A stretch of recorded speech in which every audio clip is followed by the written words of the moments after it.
We are joined by Willie Hallihan from sportingacause.com. Of course, sportingacause.com is the website that lists all these events that are fundraisers, local fundraisers. And the thing about it is they're all somehow, some way connected with sports. And with that introduction done, good morning, Willie. Good morning, Marshall. Today, the Northwest Connecticut Rod and Gun Turkey Shoots continue in North Canaan. There's a 6-Sunday series, and all the income from that benefits the club's programs. Halloween is the 45th annual Kent Pumpkin 5-mile run, starting at the Kent Town Green. I've spoken about this in years past, Marshall. This is actually one of the bigger races in our area. They can get easily 700 or 800 people. They probably average 300, even on a rainy day. It's sponsored by the Kent Chamber of Commerce and supports the Kent Food Bank. Costumes are encouraged, and I've spoken about how races aren't that much fun to watch. Well, this is an exception because some of the costumes that people can come up with are incredible. My favorite in years past was 6 people got together and ran as a 6-pack of beer. It was really a hoot. And looking forward a little bit into November, which isn't that far away, the Long Ball Invitational golf tournament will be played over at the Undermountain Golf Course. That's November 7th. And that's pretty much the traditional end of golf tournaments as far as I'm aware. Many people just put their golf clubs away, but you never know. There are years I've played after Thanksgiving, and some years over at Swasso we've started to make snow on Thanksgiving. You just never know. Is that golf club in Valatia still open year-round? They claim to be. Okay. Yeah. The interesting thing is, last year, or the COVID year, I played golf in all 12 months. That's the first time that's ever happened in my knowledge. And what you have to have is you have to have a snowless winter.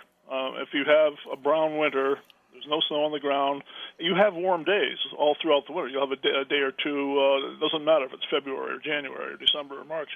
And if there's no snow on the ground, then it's a golfing day. And that can happen. But you just never know. I played up there one year in the middle of winter in one of those snowless winters. Mm-hmm. And it's so funny is, first of all, if you can hit the ball on the ground, it goes forever. And if you're trying to get into the green, you have to hit it before the green because if it hits the green, the balls are bouncing like 30 feet in the air. Yeah, well, I know. It's very heartening for us short hitters, Marshall, because you do get roll.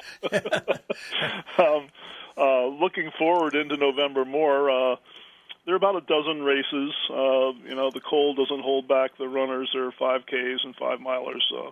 There are also 4 or 5 Thanksgiving Day races.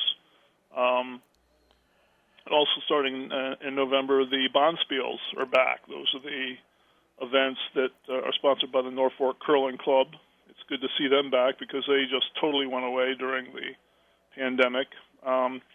Also in November, there used to be a few high school sports-related fundraisers around a basketball tournament, for example, or a hockey game that raised money for something. But I don't think we'll see any of that this year. I mean, we'll see. I mean, hockey teams they're just scrambling just to find a rink to play on. Yeah.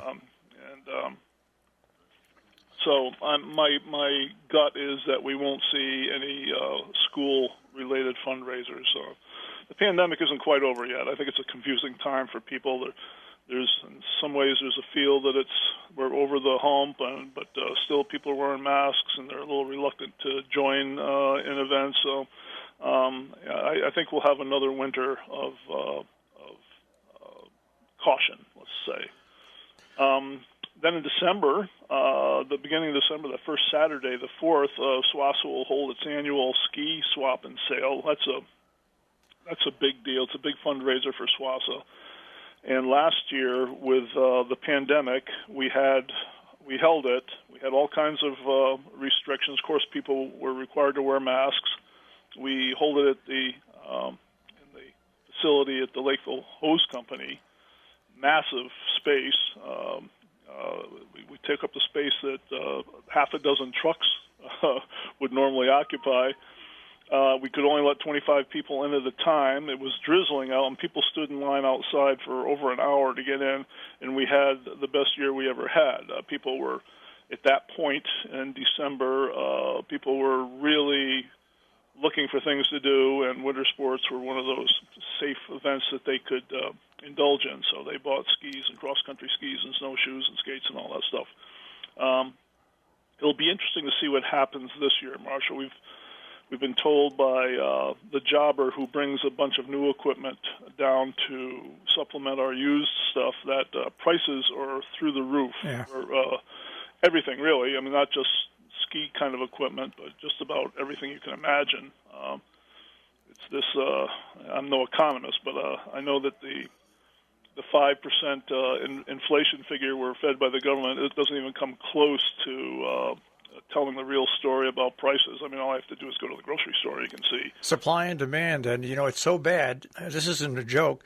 All these places that just sell wings, these wing restaurants, they've now gone to ordering. This is no lie, thighs, chicken thighs, and they of course they take them off the bone, and they're selling chicken thighs when they can't get a hold of chicken wings. Oh yeah, it's a nasty confluence of inflation and all these supply restrictions. I mean, we've all heard the stories every night on the news about all the freighters out in the bays that can't drop off their goods, and it's they're talking about it's going to be a dire Christmas season. Well, I think that's the least of our worries. Yeah. But anyway, it looks like the prices for new ski equipment will be way up if we can get it at all.